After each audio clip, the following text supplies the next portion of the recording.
Screen present ஆகுது. எல்லாமே வருது. ஓகே. ஆடியோ மட்டும் செக் பண்ணிக்கிறேன். எஸ்பிபிஓ நல்ல ஒரு ஆப்பர்ச்சுனிட்டிங்க. சூப்பரான ஒரு ஆப்பர்ச்சுனிட்டி. நீங்கள் வேலைக்கு போகிறது போகலை அதெல்லாம் செகண்டரி. பட்டு தயவு செஞ்சு மெயின்ஸ்லாம் வந்துச்சுன்னா சும்மா எழுதுவேன் அப்படிங்கிற மாதிரிலாம் நினைக்காதீங்க. நல்ல ஒரு புஷ் கொடுத்து எழுதுங்க. மெயின்ஸ் வந்துச்சுனாலே நல்ல ஒரு பூஸ்ட் நமக்கு. சரி, ஓகே. லெட்டர் வந்துட்டு இமெயில் வந்துட்டு ஒன்றே ஒன்று தான் எழுதியிருக்கோம். அதுவே மிகப்பெரிய தவறு. ஆக்சுவலாக நிறைய எழுதணும். இமெயில் ஜஸ்ட்டு ஒன்று தான் எழுதணும். அதுக்கப்புறமும் அதை நிறைய ட்ரை பண்ணணும். எழுத தான் உங்களுக்கு வரும். உங்களுக்கு எழுதாமல் வராது. அதை புரிஞ்சுக்கிடுங்க. சரியா? ஸோ இமெயிலுக்கு டெம்ப்ளேட்ஸ் கொடுத்துருப்போம். சிலபஸ் ஞாபகம் இருக்கா யாருக்காவது? இன்னும் என்னதெல்லாம் இருக்கும்? சிச்சுவேஷனல் அனாலிசிஸ் அப்படின்னு ஒன்று உண்டு. சிச்சுவேஷனல் அனாலிசிஸ் ஈஸி தான். பட் எழுதி பழகணும். சரியா? சிச்சுவேஷனல் அனாலிசிஸ்ஸு, அப்புறம் ரிப்போர்ட்டு இல்லைன்னா ப்ரெசிஸ். ரிப்போர்ட்டு இல்லைன்னா precis. So report writing, situation analysis என்கிட்ட கேட்டிங்கன்னா ஒரே மாதிரி தான். ப்ரெசிஸ் டம்மி நம்மளுக்கு தெரிஞ்சது தான். ஸோ இதை ஒரு ஐடியா மட்டும் கொடுக்க போகிறேன். பட் எழுதி பழகணும். என்ன பண்ணுறாங்க அப்படிங்கிறத புரிஞ்சுக்கிட்டு அதுக்கப்புறம் எழுதணும். சரியா? சிச்சுவேஷன் அனாலிசிஸ் இது பண்ணிடு.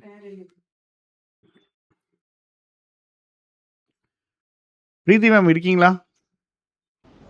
இருக்கேங்க சார். பிரீத்தி மேம் ஒரு ஷார்ட்ஸ் போட்டுக்க. அந்த ஷார்ட்ஸை பார்த்துட்டு அது பப்ளிக் ஆக்கி விட்டு தம்ப்நெயில் வச்சு பப்ளிக் ஆக்கி விட்டுவாங்களேன் கொஞ்சம். ஷார்ட்ஸுக்கு தம்ப்நெயில் வைக்கவா? சரி, தம்ப்நெயில் இல்லை, டைட்டில். டைட்டிலா? வச்சிடுறேங்க சார்.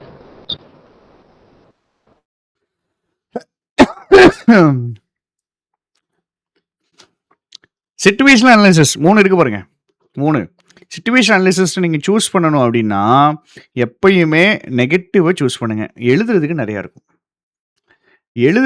இருக்கும். பட் சிச்சுவேஷன் அனாலிசிஸை 3 பிடிக்கலாம். என்னது அப்படின்னா, ஒன்று ஒரு நெகட்டிவ் ப்ராப்ளம் இருக்குது, அந்த ப்ராப்ளமை அனலைஸ் பண்ணணும். இன்னொன்று பாசிட்டிவ். சரி, நெகட்டிவ் தெரில சார், ரொம்ப கஷ்டமாக இருக்குது, இப்போ நான் என்ன பண்ணுறதுன்னா அட்லீஸ்ட் பாசிட்டிவ் சூஸ் பண்ணுங்கள். சரியா?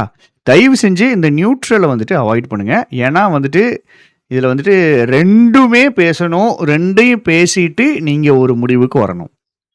ஸோ சிச்சுவேஷன் அனாலிசிஸ்னாலே ஏதாவது ஒரு சூழ்நிலை பாசிட்டிவாவோ நெகட்டிவாவோ நியூட்ரலாவோ இருக்கும். நெகட்டிவாக இருந்தால் இந்த இடம் தப்பாக இருக்குது, இது நம்ம மாற்றணும், இதோடைய எஃபெக்ட் அப்படி பேசிடுவோம். பாசிட்டிவ்னாலும் இப்படி நல்லா இருக்குது, இது பண்ணணும், எல்லாம் பேசிடுவோம். நியூட்ரல் அப்படின்னா ரெண்டையுமே பேசுகிற மாதிரி இருக்கும். சரியா? நியூட்ரல் அப்படின்னா ரெண்டையுமே பேசுகிற மாதிரி இருக்கும். ஃபைனலாக ப்ராப்பராக ஒரு டிசிஷனுக்கு போகிற மாதிரி இருக்கும். So first positive and negative நல்லா படிச்சுக்கிடுங்க. Neutral as much as possible avoid பண்ணுறது பெஸ்ட்டு. சார்ஜ் போடுங்களேன். லேப் சார்ஜ் இல்லை. சரி, 4 moves in order. சரியா? இந்த 4 பண்ணால் போதும். ஃபஸ்ட்டு யூ ஐடென்டிஃபை என்ன சிச்சுவேஷன் கொடுத்துருக்காங்க. அதுக்கப்புறம் அதை அனலைஸ் பண்ணி எழுதணும். ஏன் இது வந்துச்சு, யாரை பாதிச்சுது. அப்போ ஃபஸ்ட்டு எப்படி எழுதணும்னா, உங்களுக்கு இஷ்யூவை சொல்லிட்டாங்க, அந்த இஷ்யூவை ஓன் வேர்ட்ஸில் எழுதணும். இஷ்யூ எப்படி எழுதணும்னா ஓன் வேர்ட்ஸில் எழுதணும். எடுங்க, டவுன்லோட் பண்ணாமல் விட்டேன்னு நினைக்கிறேன்.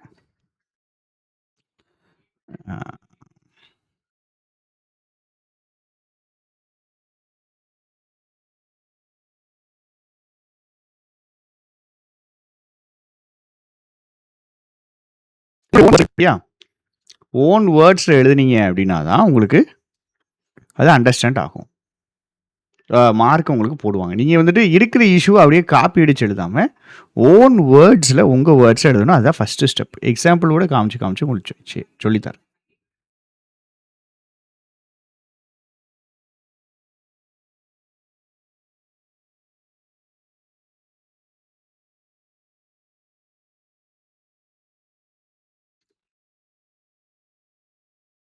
எந்த கொஸ்டின் இது? Question number 1. கொஸ்டின் தனியாக ஆன்சர் தனியாக இருக்கா?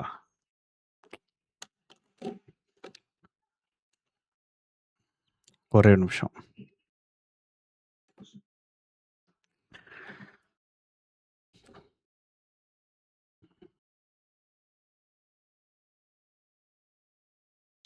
Set number 1. செட் நம்பர் 1 இதா இருக்கு. இதான் சிச்சுவேஷன். சரியா? இதுக்கு இங்க ஆன்சர் இருக்க போகுது.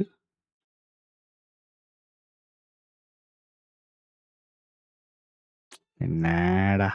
சீக்கிரம் வாடா. இங்க பாருங்க. நெகட்டிவான ஒரு விஷயம். சீனியர் சிட்டிசன்ஸ் வாராங்க. உங்க பேங்க்குக்கு வந்துட்டு உங்க ஆப்ப யூஸ் பண்ண முடியல.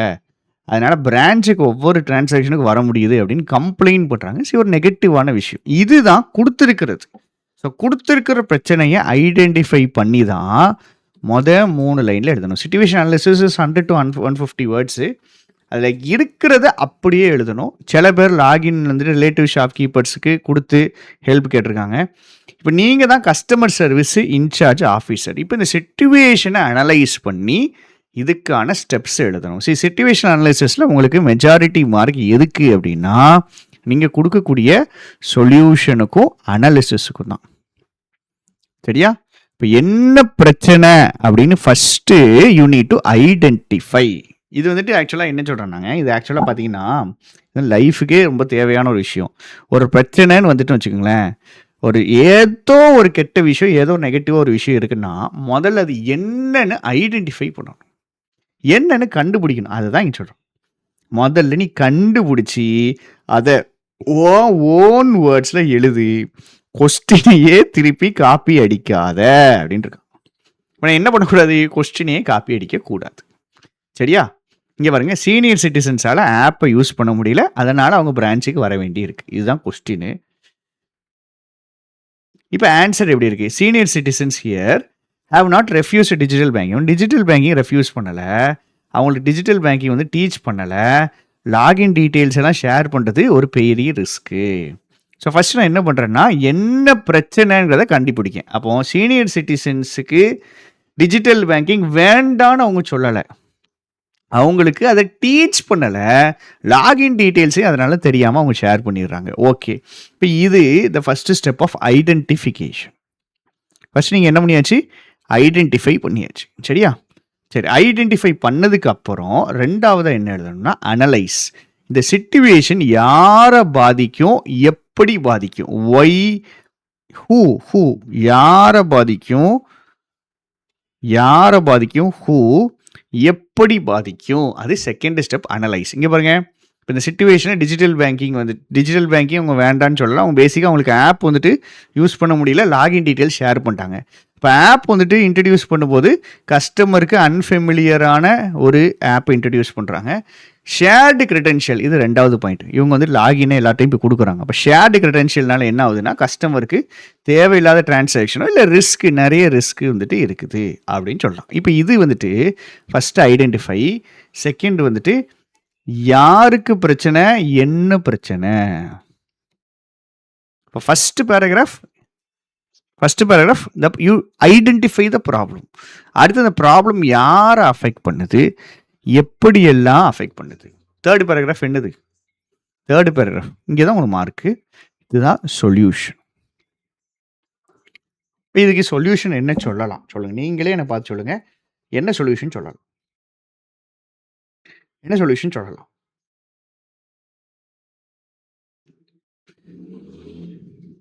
மியூட்ல இருந்து எடுத்துட்டு பேசுங்க பார்ப்போம். மெசேஜா போட்டீங்கன்னா ஒன்றும் தெரியாது. ஜூம் பண்ணணுமாமா? தெரிய மாட்டேங்குதா உங்களுக்கு? ஜூம் போதுமான்னு சொல்லுங்க.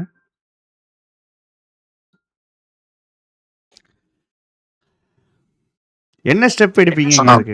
சொல்லுங்க சார். ஆப் இன்ஸ்டால் பண்ற ஒவ்வொரு பர்சனும் இன்ஸ்டால் பண்றப்ப பிரான்ச் வர சொல்லி ப்ராப்பர் கைடன்ஸ் கொடுக்கலாம் சார். ஓகே. அதுக்கப்புறம் 2 பிரச்சனை இருக்கீங்க. ஆப் பிரச்சனையை தாண்டி ஆப் பிரச்சனைனால லாகின் பிரச்சனை. சரியா? ஃபர்ஸ்ட் நீங்க ஒவ்வொருத்தங்களும் கூப்பிட்டு பேசணும். அவங்கள்ட்ட சொல்லணும், நீங்க என்ன பண்ணக்கூடாது, உங்க கிரெடென்ஷியல்ஸ் எல்லாம் ஷேர் பண்ணவே கூடாது. பாஸ்வேர்டை மாத்துங்க அப்படின்னு மாத்த சொல்லி கொடுக்கணும். சரியா? ஸோ நான் என்ன பண்றேன், கிரெடென்ஷியல்ஸ் பிரச்சனையை ஃபர்ஸ்ட் டீல் பண்ணிடுறேன். அதுக்கப்புறம் இங்கே பாருங்க, அவர் சொன்னது தாங்க இருக்கு. ஒரு ஃபிக்ஸட் ஆர் வாரத்துக்கு 2 தடவை ஒரு ஸ்டாஃப் மெம்பர் இருப்பார். சீனியர் சிட்டிசன்ஸ் வந்தாங்கன்னா அவங்க டிவைஸ்லேயே அவங்களுக்கு எப்படி யூஸ் பண்ணணும், என்ன யூஸ் பண்ணணும்ட்டு உட்காந்து சொல்லி கொடுப்பாரு. அப்புறம் ஒரு சிம்பிள் கைடு போடுவார் லோக்கல் லாங்குவேஜில். பேங்கிங் ஹாலில் ஒரு கைடு மாதிரி ஒரு இது மாதிரி பிரிண்ட் பண்ணி ஏதோ ஒன்று வச்சுட்டாங்கன்னா அவங்க பார்த்துக்கிடுவாங்க. வேறு ஏதாவது அதுலேயும் பிரச்சனையாச்சுன்னா ரீஜனல் ஆஃபீஸர் ரிப்போர்ட் பண்ணிடுவாங்க. ஸோ இதுதான் இந்த க்ரக்ஸ். இங்கே தான் உங்களுக்கு மார்க் வருது. சிச்சுவேஷன் அனலிசிஸ் எத்தனை மார்க் தெரியுமா? 3மே 10 தான். இமெயில், சிச்சுவேஷன், அடுத்து வரக்கூடிய ப்ரெசிஸோ இதுவோ. இதில் தான் உங்களுக்கு மார்க் நல்லா கொடுப்பாங்க. சரியா? இதுதான் ரொம்ப முக்கியமானது. 4வது பேராகிராஃப் இஸ் யுவர் கன்க்ளூஷன். இதனால என்ன ஆயிரும்? இந்த அக்கௌண்ட்ஸு செக்யூர் ஆயிரும். பேங்க்குக்கு பேங்க்கு மேலே இருந்த நம்பிக்கையே உங்களுக்கு போயிடுச்சு உங்களுக்குலாம். அப்போ பேங்க் மேலே இருக்கிற நம்பிக்கையை இவங்க திருப்பி என்ன பண்ணுவாங்கன்னா ரீஸ்டோர் பண்ணுவாங்க. இப்போ ஒரு சிச்சுவேஷன், ஒரு நெகட்டிவ் சிச்சுவேஷன் இருந்துச்சுன்னா அது என்ன பிரச்சனை யூ ஐடென்டிஃபை ஃபஸ்ட்டு. 2வது நீங்கள் யார் பாதிக்கப்படுவாங்க, எப்படி பாதிக்கப்படுவாங்க, என்னென்ன பிரச்சனைகள் அவங்களுக்கு வரும் அதை எழுதுவோம். 3வது you search for the solution. 4வது கன்க்ளூஷன். இப்படி 4 பேராகிராஃபாக பிரித்து எழுதும்போது ஈஸியாக முடிச்சிடும். சரியா? ஸோ என்ன அவுட்கம் வரும் அப்படிங்கிறத ஃபைனல் சென்டென்ஸில் எழுதணும். இதை விட நம்மளுக்கு என்ன வேணும் அப்படின்னா நான் இப்போ காமிக்கேன். ஸோ எக்ஸாமினர் மெயினாக வந்துட்டு இது வேணும். இது நீங்கள் வந்துட்டு ரெஸ்பெக்ட் கண்டிப்பாக கொடுக்கணும். டைரெக்டாக எப்பயுமே பனிஷ்மெண்ட்டுக்கு போகவே போகாதீங்க. எந்த நெகட்டிவ்னாலும் உடனே பனிஷ்மெண்ட் அப்படி கிடையாது. உடனே மேனேஜர்கிட்ட சொல்லணுங்கிறத ஒரு சொல்யூஷனாக வச்சுருப்பாங்க. அது கிடையாது. நீங்கள் உங்களால் என்ன முடியுமோ அதை பண்ணணும். அதுக்கப்புறம் தான் மேனேஜர்கிட்ட போகணும். தடுக்க முடியாத ஸ்டெப்பு ஃபைனலாக பண்ணணும். ஒரு பிரச்சனை நடந்துச்சுன்னா அது திருப்பி ரிப்பீட் ஆகக்கூடாது அப்படிங்கிறதுக்கு ஒரு ஸ்டெப் எடுக்கணும். இப்போ இன்னைக்கு ஒரு பிரச்சனை வந்துச்சு, இந்த பிரச்சனையை முடிச்சிட்டேன்னு கிடையாது. பிரச்சனையை நீங்கள் முடித்தாலும் இந்த பிரச்சனை ரிப்பீட் ஆகாமல் இருக்கிறதுக்கு என்ன ஸ்டெப் எடுக்கணுமோ அந்த ஸ்டெப் எடுக்கணும். சரியா?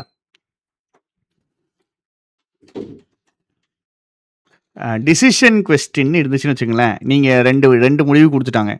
ஒரே இதில் 2 முடிவு கொடுத்துட்டாங்க. எந்த முடிவுக்கு போவீங்க அப்படின்ட்டு கேட்டாங்க அப்படின்னா கண்டிப்பாக ஃபைனலாக டிசைட் பண்ணணும். இது எதுக்கு இருக்கும், இது எதுக்கு நியூட்ரலாக கொஸ்டின் இருக்குன்னு வச்சுக்கோங்களேன். நீங்கள் இந்த சைடு போவீங்களா அந்த சைடு போவீங்களா 2 சைடு பேசிட்டு ஃபைனலாக ஒரு டிசிஷனுக்கு போகணும். அதே மாதிரி உங்கள் இஷ்டத்துக்கு நீங்கள் எழுதிடக்கூடாது. ஒரு பேங்க்கில் இருக்கக்கூடிய policies, KYC norms, rules, regulations understand பண்ணிட்டு போகணும். சரியா? இங்கே பாருங்கள், இதுதான் நம்ம ஆளுக்கு வேணும். நெகட்டிவ் தான் எனக்கு தெரிஞ்சு வர்றதுக்கு வாய்ப்பு அதிகம்.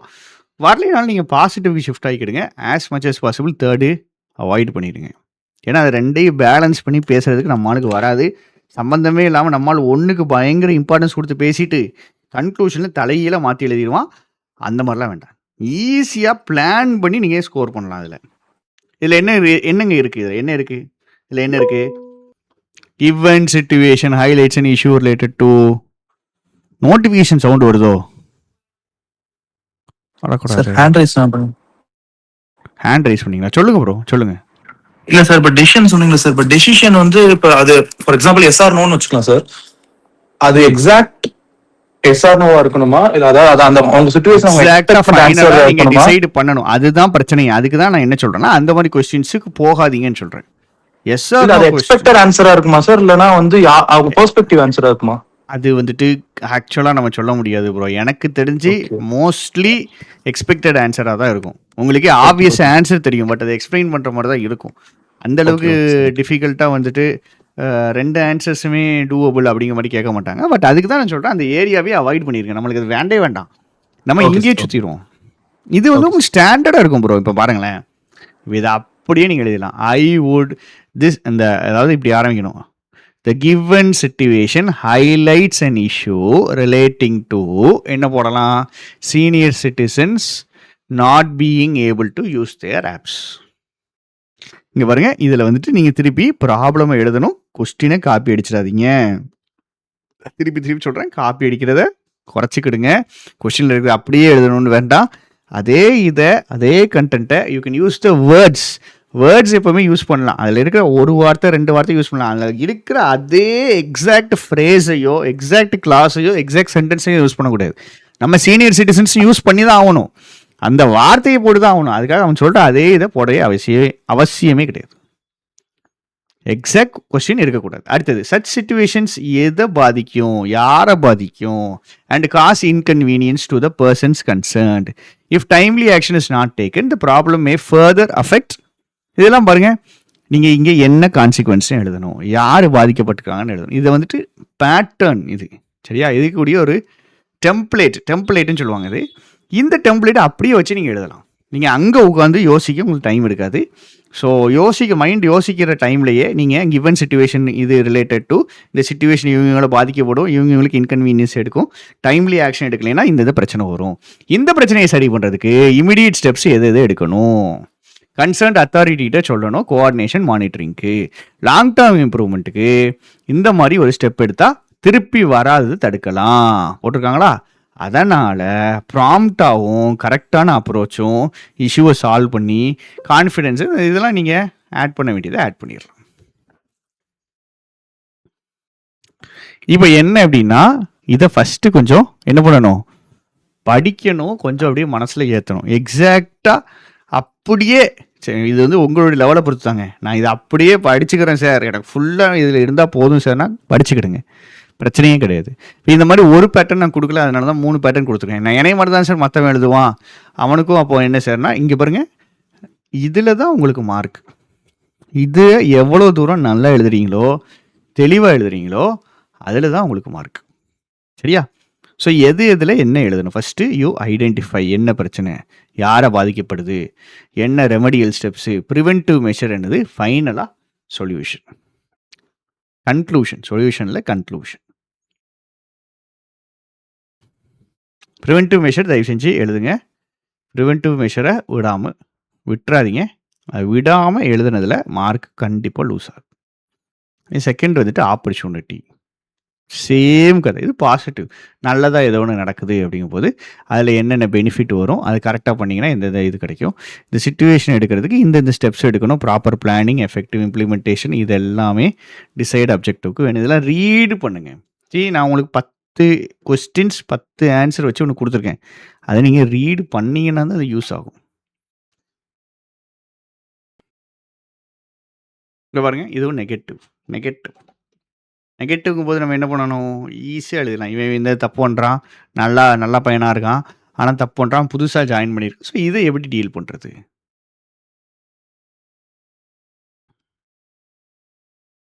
பிரான்ச்சில் மொதல் 3 நாள் பென்ஷனர்ஸ் ஏகப்பட்ட பேர் பென்ஷனருக்கு வந்துடுறாங்க. கவுண்டர் பயங்கர கூட்டமாக இருக்குது, ஆர்டினரி கஸ்டமரால் வேலையை பார்க்க முடியல, சீட்டிங் இல்லைன்ட்டு கம்ப்ளைண்ட் வருது. இப்போ பிரான்ச் ஆப்ரேஷன்ஸ் ஆஃபீஸரில் நீங்கள் என்னென்ன ஸ்டெப் எடுப்பீங்க? ஈஸி தான். சரிங்களா? இந்த மாதிரிலாம் இருக்கும்போது first you think of the solution. ஆனால் முதல்ல சொல்யூஷனை எழுதிடக்கூடாது. முதல்ல என்ன பிரச்சனை, அப்புறம் யார் அஃபெக்ட் பண்ணுவாங்க, அப்புறம் சொல்யூஷன், ஃபைனலாக கன்க்ளூஷன். அடுத்து போகலாமா, இல்லை இது இன்னும் பார்க்கணுமா அப்படின்னு சொல்லுங்கள். ஏன்னா திஸ் இஸ் ஜஸ்ட்டு நம்ம ஒரு ஐடியா கொடுக்குறது தான். நீங்கள் நல்லா ரீட் பண்ணணும், நல்லா எழுதணும். இங்கே பாருங்கள், என்னென்ன பிரச்சனை, கிளர்க்கு புதுசு, வெரிஃபிகேஷன் சீக்வன்ஸை கிளாரிஃபிகேஷன், இதெல்லாம் அவன்கிட்ட இருக்கிற பிரச்சனை. இங்கே வந்து இது ஒரு ட்ரைனிங் கேப் அப்படி சொல்கிறாருங்க. அப்போ இவர் வந்து இப்படி திணறாரு, கஷ்டப்படுறாரு போது அவருக்கு ஒரு ட்ரைனிங் கொடுக்கணும். இப்போ என்னென்ன தப்பு விட்ருக்காருன்னு சொல்லிவிட்டு தப்பை ரெக்கார்டில் திருத்திட்டு கஸ்டமர்ஸை வந்துட்டு காண்டாக்ட் பண்ணி இது பண்ணுவேன். அவர்கிட்ட தனியாக திட்டாமல் அவர்கிட்ட என்ன பிரச்சனைன்றது புரிஞ்சுட்டு இந்த பாருங்கள், ஒவ்வொரு 14 நாளும் சீனியர் கொலீக் அவருடைய ஃபார்மை செக் பண்ணுறாரு. அப்புறம் கொஸ்டின்ஸ் கேட்கணுன்னா கேளுங்கன்னு சொல்லுவார். ஏன்னா கொஸ்டின் கேட்கறதுக்கு அந்த பையன் தயங்குறான். செகண்ட் கொஸ்டின் பாருங்கள், நல்லா வாசிச்சுக்கிடுங்க. சரிங்களா? நல்லா your Vinod the officer supervising the account opening clerk. Account opening டெஸ்கில் இருக்கிறவரை சூப்பர்வைஸ் பண்ணுறவர் நீங்கள். புதுசாக ஒரு கிளர்க் வந்தாங்க, அவன் திருப்பி தப்பு எழுதுறான். இதில் கஸ்டமர் டீட்டெயில்ஸ் என்ட்ரியில் அப்புறம் 3 அக்கௌண்ட்ஸில் என்ன வந்துருச்சு, ஏற்கனவே கேஒய்சி மிஸ் மேட்ச் வந்துருச்சு. அப்போ இதையும் நான் சரி பண்ணணும்.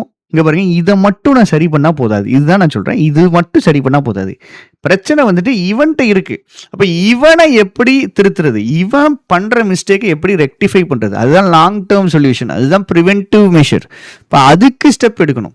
இங்கே பாருங்க, அவன் ஹார்ட் ஒர்க்கிங் தான், ஆனால் தயங்குறான், கேள்வி கேட்குறதுக்கு நர்வஸாக இருக்கான். அப்போ நர்வஸாக இருக்கிறத சரி பண்ணணும். கேள்வி கேட்குறதுக்கு தயவு செஞ்சு இதை கேட்டுக்கோன்னு சொல்லணும். அவனுக்கு சரி பண்ணுறதுக்கு அவனுக்கு ஆக்சுவலாக ட்ரைனிங் ப்ரோக்ராம்ஸ் அரேஞ்ச் பண்ணி அவனை ட்ரைனிங் ப்ரோக்ராம்ஸ்க்கு அனுப்பணும்.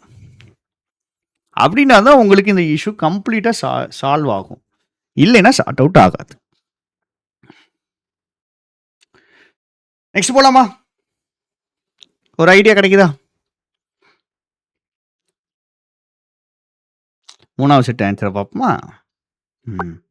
இப்போ 3 நாளில் கன்ஜெஷன் வருது அப்படிங்கிறது அது ப்ரெடிக்டபிள் தான். பிரான்ச் இதை வந்துட்டு கவுண்டர் அரேஞ்ச்மெண்ட்டு சாதாரணமாக வச்சு மீட் பண்ணுது. இதெல்லாம் பிரச்சனை. எல்டர்டி கஸ்டமர் அவங்க ரொம்ப நேரம் நிற்கிறாங்க. சீட்டிங் வந்துட்டு கம்ப்ளைண்ட் வந்திருக்கு. ஸ்டாஃபிங் பேட்டர்ன் தான் ப்ராப்ளம் அப்படிங்க. ப்ராப்ளம் ஐடென்டிஃபை பண்ணுறாங்க. என்ன சொல்கிறாங்க அப்படின்னா செப்பரேட் கவுண்டர் போடுறாங்க. பென்ஷனுக்கு தனி கவுண்டர், எக்ஸ்ட்ரா ஒரு ஆள் எடுத்துக்கிடுவோம் 3 நாளைக்கு மட்டும். சரியா? ஸோ டோக்கன் சிஸ்டம் வச்சு கொடுக்கும்போது உட்காந்துருப்பாங்க. டோக்கன் கொடுக்க வந்துடுவாங்க. யாரும் கவுண்டரில் வந்துட்டு அப்படியே ஃபுல்லாக நின்றுக்கிட்டே இருக்க மாட்டாங்க.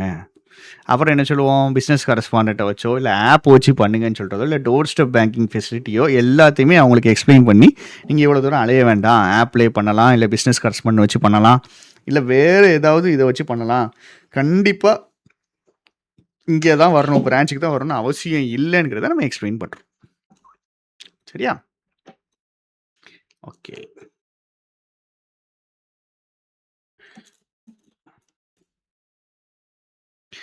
Right, done. நெக்ஸ்ட் போகலாமாம்மா? Maximum as much as possible negative choose பண்ணுங்க. இல்லை அப்படின்னா பாசிட்டிவ்க்கு போயிருங்க. நீங்கள் 2 சேர்த்து வச்சு தயவு செஞ்சு போயிடாதீங்க. அடுத்து போகலாமா?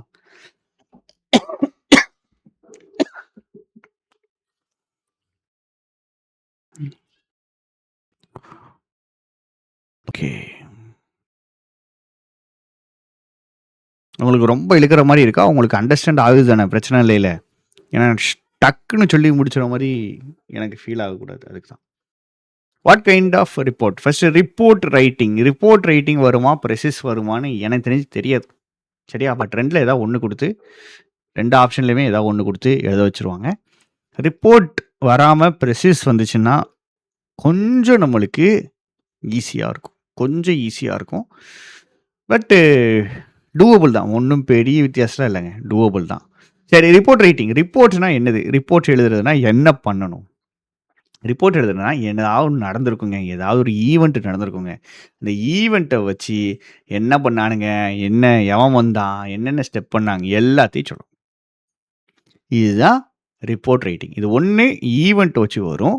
இல்லை அப்படின்னா கஸ்டமர் சர்வே, பிரான்ச் இன்ஸ்பெக்ஷனு, இந்த மாதிரி பேங்க் ரிலேட்டடாக ஏதாவது ஒரு ஆடிட் வந்திருப்பாங்க உங்கள் பேங்க்குக்கு, உங்களுக்கு பெர்ஃபார்மன்ஸ் ரிவ்யூ நடத்தியிருப்பாங்க, ஏதாவது புது ப்ரோக்ராம் ஸ்டார்ட் பண்ணியிருப்பாங்க. இந்த மாதிரி ஒரு விஷயத்துக்கு எழுதுறதா இருக்கட்டும். எதுவாக எழுதுனாலும்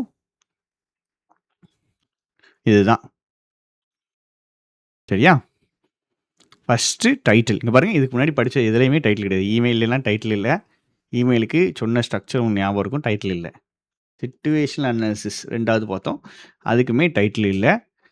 நீங்கள் அப்படியே எழுத ஆரம்பிச்சிடலாம். பட் தயவு செஞ்சு ரிப்போர்ட்டுக்கு டைட்டில் போட்டுருங்க. ரிப்போர்ட் ரைட்டிங்க்கு டைட்டில் போடாமல் விட்றாதீங்க. டைட்டில் போட்டுருங்க. ரிப்போர்ட் ஆன் த இந்த இது. சரியா? அப்புறம் உங்கள் போஸ்ட்டை கொடுத்துட்டாங்க. நீங்கள் வந்து இந்த போஸ்ட்டில் இருக்கீங்கன்னு கொடுத்துட்டாங்கன்னா உங்கள் நேம் அண்ட் டெசிக்னேஷனை எழுதணும். அதுக்கப்புறம் எங்கே நடந்துச்சு, என்ன நடந்துச்சு, எப்போ நடந்துச்சு, யார் ஆர்கனைஸ் பண்ணால் எல்லாமே எழுதணும். இதுக்கப்புறம் தான் அதோடைய அவுட்கம் என்னது, நம்பர்ஸ். ஃபுல்லாகவே நம்பர்ஸ். மார்க் வந்துட்டு பாடியில் தான் இருக்குது. இங்கே தான் மார்க்ஸ் இருக்குது. மற்ற எல்லாமே ஜஸ்ட்டு ஸ்ட்ரக்சர் தான். ஃபைனலாக க்ளோசிங். இன்னொரு முக்கியமான விஷயம், இந்த நீங்கள் ரிப்போர்ட் எழுதுறீங்க அப்படின்னா அதை தயவு செஞ்சு அதை பாஸ்ட் டென்ஸில் எழுதுங்க. ஏற்கனவே ஈவெண்ட்டு முடிச்சிருக்கும். பேசிவ் வாய்ஸில் எழுதுங்க. பாஸ்ட் டென்ஸில் எழுதுங்க. நம்பர்ஸை ப்ரிஃபர் பண்ணுங்க. உங்களுடைய ஓன் ஒப்பீனியன் வந்துட்டு கடைசி லைனில் தான் இருக்கும். ரிப்போர்ட்டு எழுதுறீங்க அப்படின்னா நடந்த ஈவெண்ட்டை தான் எழுதுறீங்க. நடந்ததுடைய உங்களுடைய ஒப்பீனியனை எழுதலை. அதை கடைசியாக தான் சேர்க்கணும். எண்டில் தான் சேர்க்கணும். எப்பயுமே passive voice and past tense இது 2 ஞாபகம் வச்சுக்கிட்டாலே பாதி மார்க் உங்களுக்கு வந்துடும். இப்போ நடந்துட்டு இருக்க மாதிரி எழுதக்கூடாது. ரிப்போர்ட் ரைட்டிங்னாலே ஏற்கனவே முடிஞ்ச ஈவெண்ட்டை தான் நம்ம எழுதுவோம். நம்ம இனிமேல் வரக்கூடிய ஈவெண்ட்டையோ இப்போ நடந்துட்டு இருக்க ஈவெண்ட்டையோ எழுத மாட்டோம். இது ஐடியா மனசில் ஏற்றிக்கிடணும். சரி, எக்ஸாம்பிள் ஒன்று பார்ப்போம்.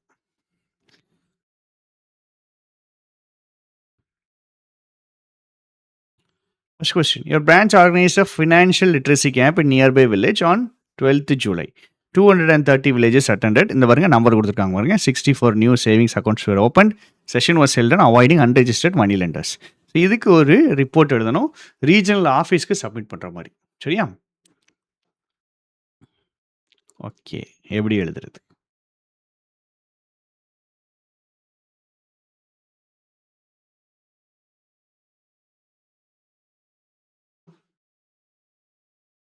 இல்லை இருக்கு. Report on financial literacy camp எங்கே? At the village level. So report on financial literacy camp at the village level இந்த இருக்குல்ல, ரிப்போர்ட் ஆன்னு போட்டு இதை போட்டாச்சு. சரி, டைட்டில் போட்டாச்சு. என்னுடைய பதவி கொடுக்கல, அதனால அதை நான் எழுதலை. நேம் அண்ட் டெசிக்னேஷன் கொடுக்கல. கொடுத்துருந்தாங்கன்னா இந்த எண்டில் நம்ம எழுதணும், இல்லைன்னா விட்டுருங்க. Okay. Financial literacy camp was organised by the branching, date இதெல்லாம் எழுதுகிறோம். எத்தனை பேர் என்ன வந்தானுங்க, யார் யார் வந்தாங்க, அவங்க கொடுத்துருந்தாங்க அப்படிங்கிற டீட்டெயில்ஸை அப்படியே எழுதணும். சரியா? எக்ஸ்ட்ராவாகவும் நீங்கள் பாயிண்ட் எழுதலாங்க. பாருங்கள், 230 villages attended, 64 new savings accounts were opened. இங்கே எக்ஸ்ட்ரா போட்டிருக்காங்க பாருங்கள். Large number of women from local self help groups. ரெலவெண்ட்டான டீட்டெயில்ஸ் ஆட் பண்ணிக்கலாம். ஏன்னா எனக்கு வேர்ட்ஸ் வரணும். எனக்கு வேர்ட்ஸ் வரணுங்கும் போது ரெலவெண்ட்டான டீட்டெயில்ஸ் ஆட் பண்ணிக்கலாம். ப்ரோக்ராம் வந்துட்டு எப்படி போச்சு, எப்படி போச்சு. இப்போ ஃபஸ்ட்டு என்ன எழுதிட்டேன், முதல்ல எழுத வேண்டிய டைட்டில் கொடுத்துட்டேன். டைட்டில் கொடுத்துட்டு பைலைன் இப்போ இல்லை, நம்மளுக்கு விட்டாச்சு. ஓப்பனிங் என்ன, ஒன்லி டேட்டா கொடுத்துருக்க டேட்டாவை ஓப்பனிங்னு எழுதணும். அதுக்கப்புறம் எழுதுகிற பாடி தான் கஷ்டம். ஏன்னா இங்கே தான் கண்டென்ட் இருக்குது. இம்பார்ட்டன்ஸ் ஆஃப் சேவிங்ஸ் அக்கௌண்ட் எவ்வளோ, இதெல்லாம் நம்மளாக எழுதுறது தான். அப்புறம் பாரோ பண்ணுறது, அதில் என்ன பிரச்சனை, இந்த பாரோ பண்ணதுடைய எக்ஸாம்பிள்ஸ், இதனால் எப்படிலாம் மணி லாஸ் ஆகுது, அப்புறம் அவங்களுக்கு இருக்கக்கூடிய ஸ்கீம்ஸு, ஸ்மால் பேங்க் லோன்ஸில் எப்படி இன்ட்ரெஸ்ட் இருக்குது, ஒவ்வொரு பேங்க்குடைய இன்ட்ரெஸ்ட் ரேட்டு கம்பேரிசன். ஸோ இந்த பேங்க்கில் வந்துட்டு அவங்க அக்கௌண்ட்ஸ் ஓப்பன் பண்ணாங்கனாலோ லோன் எடுத்தாங்கன்னா அதோடைய பெனிஃபிட்ஸு இந்த பாருங்க, சேவிங்ஸ் பேங்க் அக்கௌண்ட் சேவிங்ஸோடைய பெனிஃபிட்ஸ் எல்லாம் இருக்குது, கவர்மெண்ட் பேங்க் ஸ்கீம்ஸு, இது எல்லாத்தையும் எக்ஸ்பிளைன் பண்ணுறோம். இதுதான் என்னது இவங்க சொல்லியிருக்கிற பாடி. இந்த பாடியில் 2 பேராகிராஃபாக எழுதணும். சரியா? சிச்சுவேஷன் அனாலிசிஸ் 4 பேராகிராஃப் எழுதணும். First identify, then you ask what to why, ஏன் நடந்துச்சு, யாருக்கு நடந்துச்சு அப்படின்னு. அதுக்கப்புறம் என்ன பண்ணுவோம்னா நம்ம ஸ்டெப்ஸு சொல்யூஷன் கொடுப்போம், கடைசியாக கன்க்ளூஷன் போவோம். இங்கே வந்துட்டு ஹெட்டிங் இது ஆப்ஷனல். ஓப்பனிங் எழுதிட்டதுக்கப்புறம் பாடி 2 பேராகிராஃப் எழுதணும், ஃபைனலாக க்ளோசிங் எழுதணும். இதாக இருக்கு. இதுதான் க்ளோசிங். இது தனியாக வரணும். கொடுத்து யூஸ் பண்ணுறாங்க. அப்புறம் 64 அக்கௌண்ட்ஸ் ஓப்பன் பண்ணாங்க, நிறைய பேர் என்கொயரி நடத்துனாங்க, பிஸ்னஸ் லோனுக்கு நல்ல டிமாண்ட் இருக்குது அப்படிங்கிறது தெரியுது. இதிலேருந்து சொல்யூஷன். இதில் இருந்து என்ன அப்படின்னா என்னுடைய ஒப்பீனியன். இதுக்கு முன்னாடி வரைக்கும் என்ன நடந்துச்சுன்றதை நான் சொல்கிறேன். எக்ஸ்ட்ரா விட்டு மானதேனை பொன்மானைன்னு அங்கிட்டு ஃபில் பண்ணிக்கிறேன். இதில் இருந்து கன்க்ளூஷனை தனியாக எடுத்து. சரியா? ஸோ என்ன பண்ணணும், டைட்டில் ஒன்று, இன்ட்ரோ ஒன்று, யார் எப்போ என்ன நடத்துனாங்க அப்படின்ட்டு, என்ன நடத்துனாங்க எல்லாம் சொன்னதுக்கப்புறம் எப்படி போச்சு ஃபுல் ஈவெண்ட் அதை 2ஆக பிடிச்சிட்டு ஃபைனலாக வந்துட்டு என்னுடைய ஒப்பீனியன். இது வந்துட்டு நல்லது, இந்த மாதிரி எல்லா வில்லேஜ்லேயும் பண்ணணும், இந்த மாதிரி வில்லேஜில் நல்ல ஒரு ரெஸ்பான்ஸ் இருந்துச்சு, இல்லை ரெஸ்பான்ஸ் மோசமாக இருந்துச்சு, ஏதோ ஒன்று எழுதுகிறோம், ஃபாலோ அப் விசிட் பண்ணணும். அவ்வளோதான். இன்னொரு ஆன்சர் பார்ப்போம், இன்னும் கொஞ்சம் நல்ல ஐடியா கிடைக்கும்.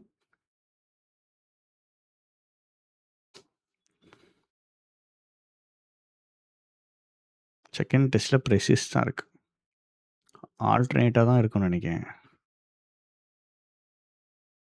போட்டு தான் இருக்கு. Farhan, you are Farhan.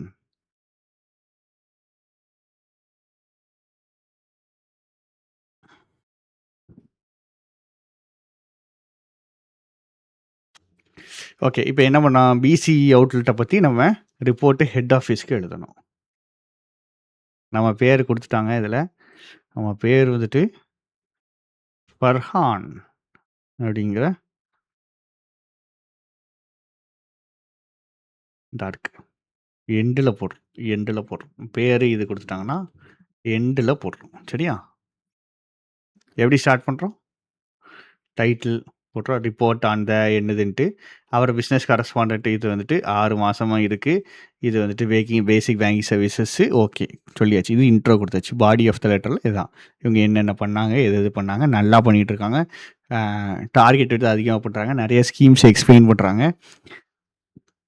Main பிரான்ச்ல நல்ல ஒரு ரிடக்ஷன் தெரியுது. ஏன்னா இவங்களே வந்துட்டு நெறையா ஏரியாவ பார்த்துக்கிறாங்க அப்படிங்கிறது. பெர்ஃபார்மன்ஸ் வந்து சாட்டிஸ்ஃபேக்டரியா இருக்கு 2லயுமே. இது வந்துட்டு own opinion. So small loan அப்ளிகேஷன்ஸ்லேயும் அவங்கவங்களுக்கு ஹெல்ப் பண்ணாங்கன்னா கொஞ்சம் நல்லாயிருக்கும். ஏன்னா அதுக்கு ரிப்பீட்டட் என்கொயரிஸ் வந்துக்கிட்டே இருக்கு. சரி உங்கள் கொஸ்டின் எல்லாத்தையுமே நான் வந்துட்டு ஒன்லி பேங்கிங் கொஸ்டின்ஸ் மட்டும் தான் இதில் அட்டாச் பண்ணியிருப்பேன். ஏன் பேங்கிங் ரிலேட்டடான சிச்சுவேஷனல் அனாலிசிஸ், பேங்கிங் ரிலேட்டடான ஒரு ரிப்போர்ட் ரைட்டிங் இந்த மாதிரி தான் இருக்கும். ஸோ தட் நல்லா ஒரு ஐடியா கிடைக்கும். ப்ரிஃபரன்ஸ் எப்பயுமே இந்த மாதிரி பேங்கிங் கொஸ்டின்ஸுக்கு கொடுக்கும். சரியா? சரி ரைட்டு. 2 முக்கியமான வேலையை முடிச்சாச்சு.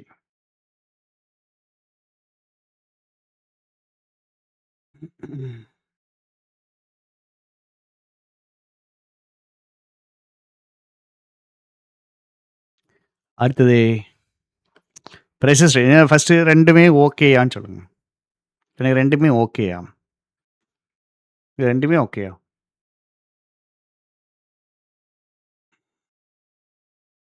நான் உங்களுக்கு டைம் இருக்கும்போது ஒரு டெஸ்ட்டு லைவ் டெஸ்ட்டு நான் போட்டு காமிக்கிறேன். சரியா? மிதுன் ஓகே சொல்றாரு. மற்றவங்களுக்குலாம் ஓகே தானா? லைவ் டெஸ்ட் நான் உங்களுக்கு இதில் எழுதி காமிக்கிறேன். எழுதி எப்படி வருது அப்படிங்கிறதையும் நம்ம ஒரு ஐடியா பார்த்துருவோம். சரி ஃபைனலாக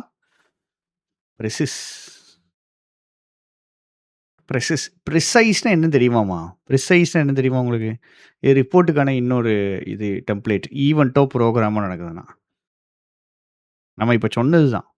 இது வந்துட்டு ஆர்கனைஸ் பண்ணப்பட்டுச்சு. இவங்க ஆர்கனைஸ் பண்ணாங்க இந்த தேதியில். இதோடைய அப்ஜெக்டிவ் இதுதான்.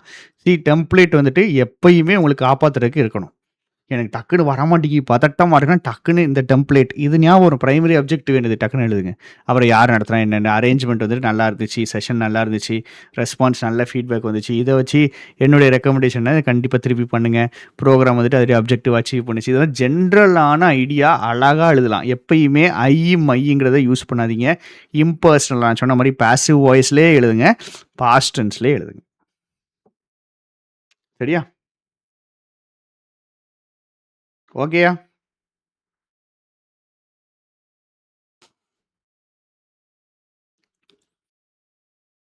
டெம்ப்ளேட் எப்பயுமே உங்கள் கையில் இருக்கும்.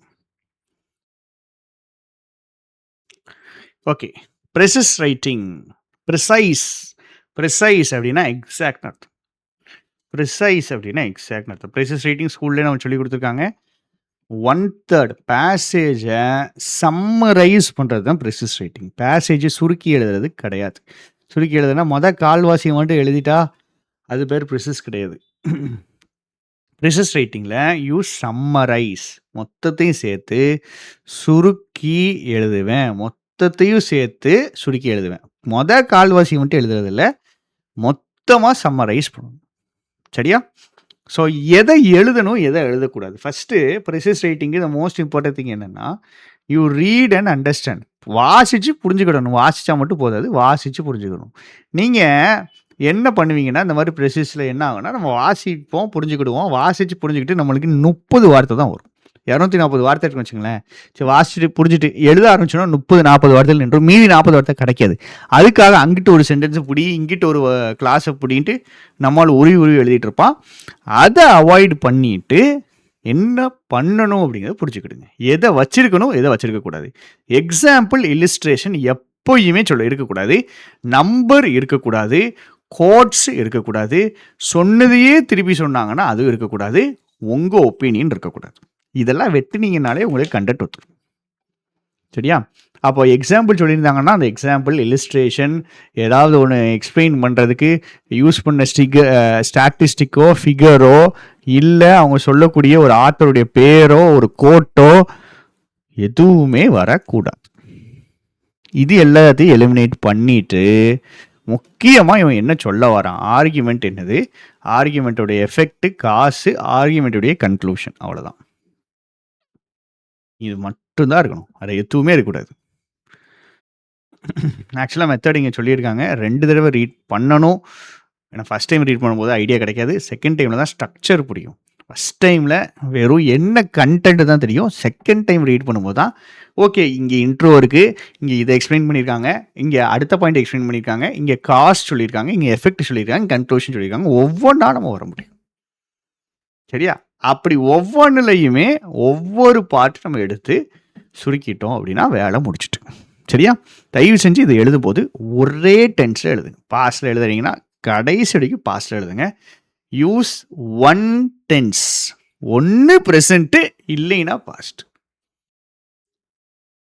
ரிப்போர்ட் ரைட்டிங் அப்படி கிடையாது. Only past tense. இது ப்ரெசன்ட் டென்ஸ், இல்லைன்னா பாஸ்ட் டென்ஸ்.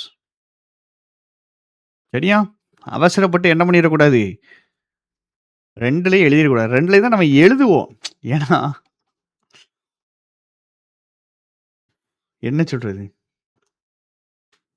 நம்ம ஆட்களுக்கு அந்த எழுதுகிற அந்த ஸ்பீடில் இதெல்லாம் ஞாபகமே இருக்காது உனக்கு. இதெல்லாம் நான் பார்த்துட்டு இருப்பானடா அப்படிங்கிற மாதிரி எழுதிக்கிட்டே இருப்பானுங்க. சரியா? ஸோ ப்ரெசிஸ் அப்படிங்கும்போது இதுதான் ஐடியா. இதுக்கும் ஸ்கெலிட்டன் வச்சுருக்கோம். பேசேஜ் எதை டிஸ்கஸ் பண்ணுது, ஓகே பேசேஜ் எதை ஹைலைட் பண்ணுது, ஆத்தர் இதை எக்ஸ்பிளைன் பண்ணுறாரு, காசு வந்துட்டு இதுதான் எஃபெக்ட், இதுதான் அடிஷ்னலாக எம்ஃபசைஸ் பண்ணுறாரு, பேசேஜ் எப்படி கன்க்ளூட் பண்ணுது, இப்படி அழகாக எழுதுறோம். இப்படி எல்லாத்தையுமே எழுதணும் அவசியம் இல்லை. எது இருக்குதோ அதை மட்டும் எழுதணும். 3 ஐடியா இருந்துச்சுன்னா 3 யூஸ் பண்ணி சென்டென்ஸ் அதுவாக சேர்த்து விட்ருங்க. எக்ஸாம்பிள், ஸ்டாட்டிஸ்டிக்ஸ், கொட்டேஷன்ஸ், ஒப்பீனியன் எதுவுமே சேர்க்காதீங்க. சரியா? ப்ரெசிஸ் ஆர் ரிப்போர்ட்னா ரிப்போர்ட் தான் சேஃபர் சாய்ஸ்னு சொல்லியிருப்பாங்க. சரியா? பட் உங்களுக்கு எது ப்ரிஃபரன்ஸ் இருக்கோ அதை சூஸ் பண்ணிக்கிடுங்க. ப்ரெசிஸ் எழுதிடுவேன், ப்ரெசிஸ் போட்டுடலாம் அப்படின்ற மாதிரினா ப்ரெசிஸ் போடுங்க. சூஸ் பண்ணிவிட்டு மாற்றக்கூடாது. அதுதான் ரொம்ப ரொம்ப முக்கியம். சூஸ் பண்ணிவிட்டு நீங்கள் மாற்றவே கூடாது. நீங்கள் தயவு செஞ்சு கொஞ்சம் சிம்பிளாக எழுத பழகுங்க. பயங்கர கிராமர், பயங்கர ஒக்காபுலரி வேண்டாம். கரெக்டாக எழுதணும். 0 மிஸ்டேக்ஸ். அதுதான் ஃபஸ்ட்டு எய்ம். கிராமர்லேயும் சரி,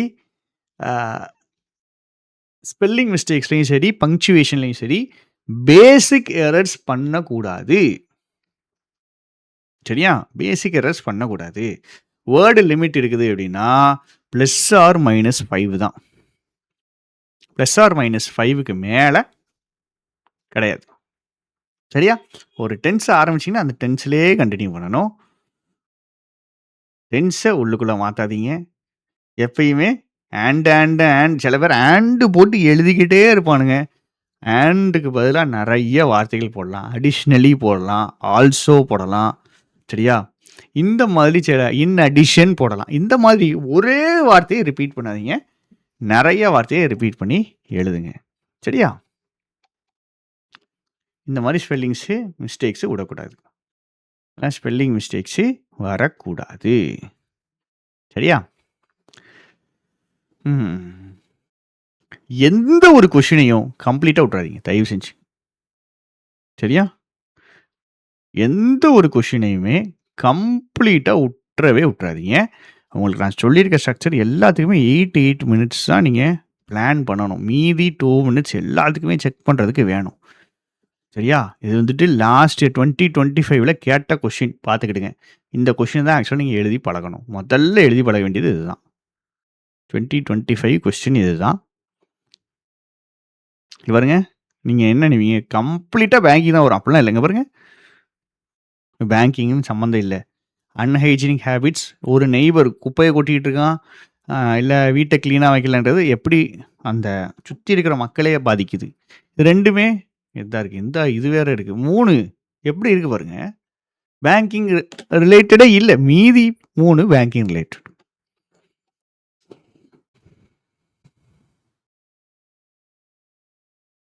இதுவும் banking related. CEO proposing digital suggestion box keeping the centre anonymous. So இது ஒரு கம்பெனிலேருந்து எழுதுகிற மாதிரி. இதில் நம்மளுக்கு இந்த ஏரியா தான் ஈஸி. ஹோம் லோனு கதையாக அடித்து விடலாம். ஹோம் லோனு என்கிட்ட இவ்வளோ காசு இருக்குது, எங்கள் வீட்டு கட்டுறதுங்கிறது எங்கள் பெரிய கனவு, அப்படி இப்படின்னு அடித்து நொறுக்கி விட்டுறலாம். சரியா? சிச்சுவேஷன் அனாலிசிஸ் என்ன பண்ணணும்? இதை பற்றி தான். இது வந்துட்டு இவர் இப்படி இருக்கார், இது பாதிக்குது, இந்த ஸ்டெப்பை சரி பண்ணுறதுக்கு என்னென்ன பண்ணணும். Final conclusion. ரிப்போர்ட்டு உங்களுக்கு தெரியும், டைட்டில் எழுதணும். டைட்டில் எழுதிட்டு டைட்டில் அப்புறம் எதை பற்றி கேட்டிருக்காங்க, ஸ்டீல் கம்பெனிக்கு இது சிஎஸ்ஆர் ஒர்க்கு இது அப்படி. சிஎஸ்ஆர்னா கார்ப்பரேட் சோஷியல் ரெஸ்பான்சிபிலிட்டின்னு.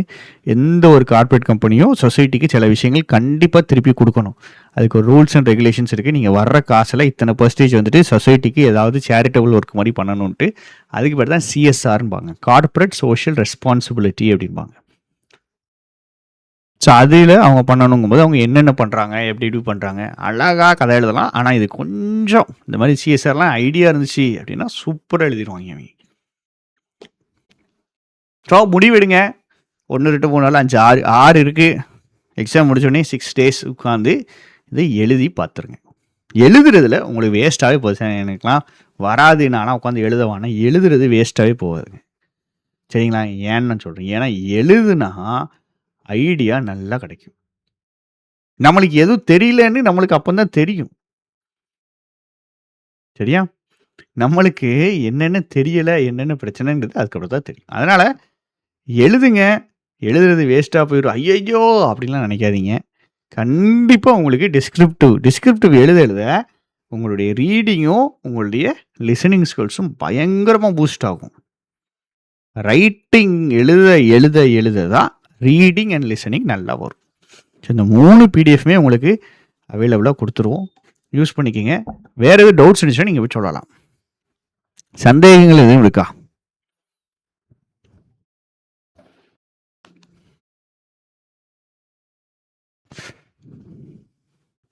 டைப் பண்ண தான் சொல்கிறேன். ரைட்டுன்ட்டுனா டைப்பிங் தான். ரைட்டுன்னு தப்பாக நினச்சிடாதீங்க. டைப்பு தான் பண்ணணும். டைப்பிங் தாங்க எப்போவுமே. எழுதவே வேண்டாம், டைப்பே பண்ணுங்க. டைப் பண்ணி இப்போ நம்மளுடைய மென்டர்ஷிப்பில் இருக்கீங்கன்னு வச்சுக்கோங்களேன், உங்களுக்கு நாங்கள் திருப்பி தந்துடுவோம். நீங்கள் ஏற்கனவே நம்மள்கிட்ட இது இருக்குது, பாட் இருக்குது, திருப்பி தந்துடுவோம், பிரச்சனை கிடையாது. சரியா? ஐபிபிஎஸ்பிஓக்கு எல்லாருக்குமே அவைல் பண்ணிடலாம். எல்லாருக்கும் இந்த சென்ஸ் நம்ம டெஸ்ட் சீரீஸ்லேயே போட்டுடலாம். எல்லாரும் ஹெல்ப்ஃபுல்லாக இருக்கும். இது வந்துட்டு தனியாக ரெடி பண்ணி வச்சுருக்கிறத வச்சு தான் யூஸ் பண்ணணும். அதனால் நீங்கள் எழுதுறீங்க, கரெக்ட் பண்ணி வாங்கணும் அப்படின்னா எனக்கு நான் சொல்கிற ஃபார்மேட்டில் போடுங்க. எனக்கு வந்துட்டு அது வந்துடும். சரியா? முடிச்சுக்கலாமா? அப்போ எக்ஸாம் எழுதுகிற தீவிரத்தில் இருப்பீங்கன்னு நினைக்கிறேன். ஏன்னா ஃபிலிம்ஸ் எக்ஸாம் தான், பத்துற அளவுக்கு ஒரு பெரிய எக்ஸாம் கிடையாது. பார்த்துக்கலாம், தைரியமாக இருங்க. வேறு டவுட்ஸ் இருந்துச்சு அப்படின்னாலும் சொல்லுங்கள்.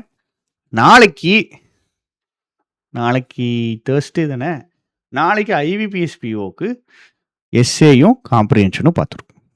உங்களுக்கு எப்படி மார்க் போடுறாங்க அது நல்லா டீட்டெயிலாக நிறைய படித்து வச்சுருக்கேன். எவ்வளோ டைம் ஆகும்னு தெரில. நாளைக்கு ஐபிபிஎஸ்பிஓக்கு பார்த்துருவோம். ஏன்னா பரீட்சை வந்துட்டு ஆல்ரெடி லேட். சரியா? Thank you sir. நாளைக்கு எல்லாரையும் கூப்பிடணுமா இல்லை இவங்க எல்லாரையுமே கூப்பிடுங்க. ஏன்னா